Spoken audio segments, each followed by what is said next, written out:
Levy व्यवस्था अध्याय 23। Israel के लिए ठहराए गए उत्सव। यहोवा ने मोशे को दोबारा आज्ञा दी, इज़राइल के घराने को यह आज्ञा दो, ये यहोवा के वे ठहराए हुए उत्सव है जिन्हें तुम पवित्र समारोह घोषित करोगे। मेरे द्वारा निर्धारित उत्सव ये है। शब्बात, विश्राम का दिन। 6 दिन तो कार्य किया जा सकता है, किंतु 7वां दिन पूर्ण विश्राम का दिन शब्बात है, एक पवित्र समारोह। तुम कोई कार्य ना करना, यह तुम्हारे सारे घराने में यहोवा के लिए एक शब्बात होगा। फसह और अख़मीरी रोटी का उत्सव।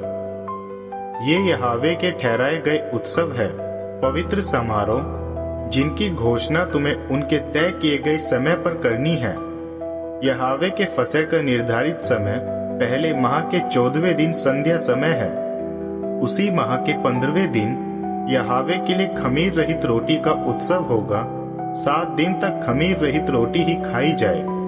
पहले दिन पवित्र सभा होगी तथा तुम किसी भी प्रकार की मेहनत ना करना, किंतु 7 दिन तुम यहोवा को अग्नि बलि चढ़ाना। 7वें दिन पवित्र सभा होगी, इस दिन तुम किसी भी प्रकार की मेहनत ना करना। प्रथम फल का उत्सव।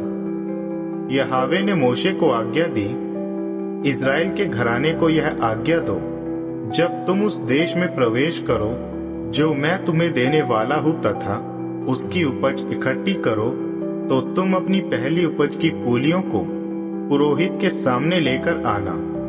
पुरोहित इन पूलियों को यहोवा के सामने हिलाने की बलि के रूप में चढ़ाएगी, यह तुम्हारे लिए ग्रहण किया जाए। पुरोहित इसे शब्बात के अगले दिन हिलाए। उसी दिन जिस दिन पूलियों को हिलाने की मुद्रा बलि के रूप में चढ़ाया जाए, 1 वर्षीय नर मेमने की होम बलि यहोवा को चढ़ाई जाए। इसके साथ अन्नबलि में तेल और 3 किलो मैदा मिलाकर यहोवा के लिए सुखदायी सुगंध के रूप में आग में चढ़ाया जाए। इसके अलावा उसके साथ पेय बलि के लिए 1 लीटर दाखरस भी। उस दिन तक तथा जब तक तुम्हारे परमेश्वर के लिए निर्धारित बलि ना चढ़ा दी जाए, तब तक ना तो रोटी और ना ही भुने अथवा कच्चे अन्न को खाया जाए। यह तुम्हारे सारे घराने में तुम्हारी सारी पीढ़ियों के लिए सदा सर्वदा के लिए एक विधि है। सप्ताहों का उत्सव। तुम शब्बात के अगले दिन से जब लहराने की बलि के रूप में चढ़ाने के लिए पूलियां लाई जाए, गिनती करना। ये पूरे 7 शब्बात होंगे। 7वें शब्बात के अगले दिन से 50 दिनों की गिनती करना, फिर यहोवा को नया अन्नबलि चढ़ाया जाए। तुम अपने निवास स्थानों से लहराने की बलि के रूप में चढ़ाने के लिए 2 किलो मैदे की रोटियां लाना, जो यहोवा को प्रथम फल के रूप में चढ़ाने के लिए खमीर के साथ बनाई जाए। रोटियों के साथ साथ 7 1 वर्षीय निर्दोष मेमने पशुओं से 1 बछड़ा और 2 मेढ़े चढ़ाना। ये सब यहोवा के लिए होम बलि है, जो उनकी अन्न बलि तथा उनकी पेय बलि सहित अग्नि बलि द्वारा यहोवा को सुखद सुगंध होंगे।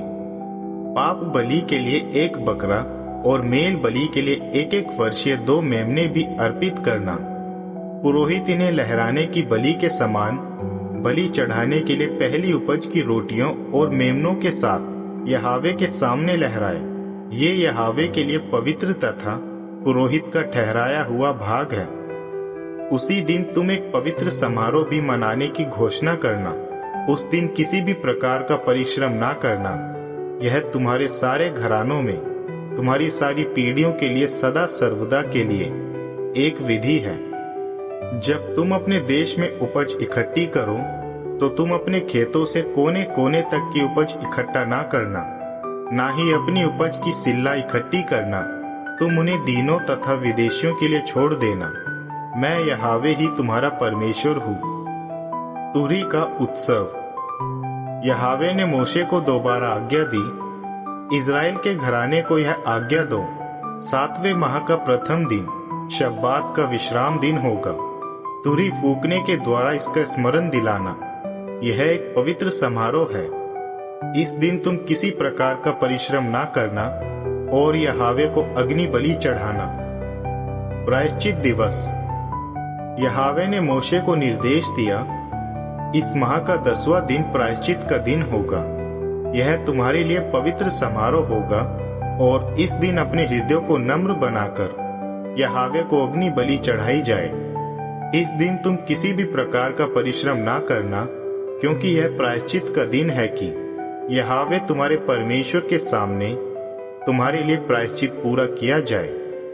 जो व्यक्ति इस दिन स्वयं को नम्र नहीं करता, उसे उसके परिवार से बाहर निकाल दिया जाए। जो व्यक्ति इस दिन परिश्रम करता है, मैं उस व्यक्ति को उसके परिवार के बीच से नाश कर दूंगा। तुम इस दिन किसी भी प्रकार का परिश्रम नहीं करोगे। यह तुम्हारे सारे घरानों में तुम्हारी सारी पीढ़ियों के लिए हमेशा के लिए एक विधि है।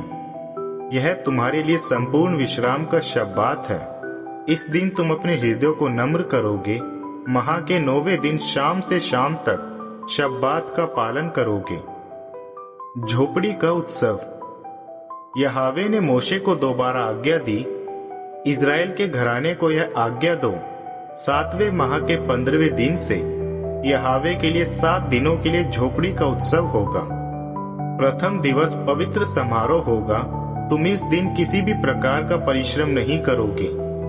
तुम इन 7 दिन यहोवा को अग्नि बलि चढ़ाना। 8वें दिन तुम पवित्र समारोह का आयोजन करोगे और इस दिन यहोवा को एक अग्नि बलि चढ़ाओगे। यह एक औपचारिक आयोजन होगा। तुम किसी भी प्रकार का परिश्रम नहीं करोगे। ये यहोवा के वे नियत उत्सव है जिन्हें तुम यहोवा के लिए अग्नि बलियां प्रस्तुत करने के लिए पवित्र सभा घोषित करना। होम बलियां, अन्न बलियां, अन्य बलियां तथा पेय बलियां हर एक अपने अपने नियत दिन पर अर्पित करने के लिए है। ये दिन यहोवा के शब्बातों के अलावा तथा ये बलियां तुम्हारे उन भेंटों, शपथ और स्वेच्छा बलि के अतिरिक्त है जो तुम यहोवा के लिए चढ़ाते हो। 7वें माह के 15वें दिन जब तुम देश की उपज इकट्ठी कर चुकोगे, तब 7 दिनों के लिए यहोवा के लिए उत्सव मनाना। इसमें प्रथम दिन तथा 8वां दिन शब्बात होगा। प्रथम दिन तुम स्वयं अपने लिए हरे भरे वृक्षों के फल, खजूर वृक्ष की शाखाएं, घने वृक्षों की शाखा और नदी के किनारे के मजनू वृक्ष लेकर 7 दिन तक यहोवा तुम्हारे परमेश्वर के सामने आनंद करना। तुम हर साल यहोवा के लिए 7 दिन यह उत्सव मनाओगे। यह उत्सव 7वें माह में मनाया जाए। यह तुम्हारी सारी पीढ़ियों में हमेशा के लिए एक विधि है। तुम 7 दिन झोपड़ियों में रहोगे। इज़राइल के सारे मूल निवासी झोपड़ियों में रहेंगे, ताकि तुम्हारी आने वाली पीढ़ियों को यह एहसास हो जाए कि जब मैंने इज़राइल के घराने को मिस्र से निकाला था, मैंने उन्हें झोपड़ियों में टिकाया था। मैं ही यहोवा तुम्हारा परमेश्वर हूँ। इस प्रकार मोशे ने इज़राइल के घराने के सामने यहोवा के निर्धारित उत्सवों का विवरण दिया।